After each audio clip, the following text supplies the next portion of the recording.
भारत के aviation sector में एक बड़ा रणनीतिक बदलाव देखने को मिल रहा है।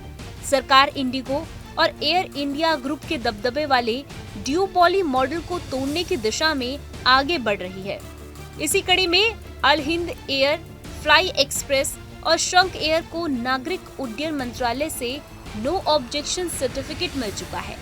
ऐसे में चलिए आपको बताते हैं कि अल हिंद एयरलाइंस के मालिक कौन है और वह किस धर्म से ताल्लुक रखते हैं।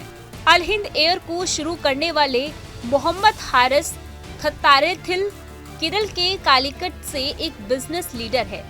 वे अल हिंद ग्रुप ऑफ कंपनीज के प्रमोटर हैं और इसी ग्रुप की नई एयरलाइंस अल हिंद एयर को लॉन्च कर रहे हैं। मोहम्मद हारिस ने हिस्ट्री और इकोनॉमिक्स में बीए और फार्माकोलॉजी से ग्रेजुएशन किया है।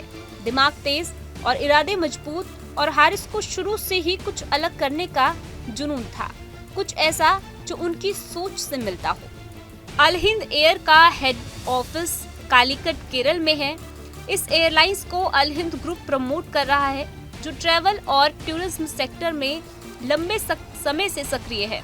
इस कंपनी की शुरुआत 1990 के दशक में हुई थी और इसका नेटवर्क भारत के साथ साथ खाड़ी देशों तक फैला हुआ है। इस एयरलाइंस की योजना पहले घरेलू रूट पर सेवाएं देना है। शुरुआत में ATR 72-600 विमान के बेड़े के साथ उड़ाने शुरू होगा। बाद में इंटरनेशनल डेजिग्नेशन तक विस्तार करने की तैयारी है।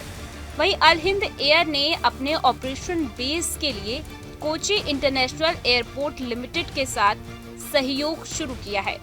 शुरुआती फोकस कोची, तिरुवनंतपुरम और कालीकट सेक्टर की कनेक्टिविटी मजबूत करने पर रहेगा।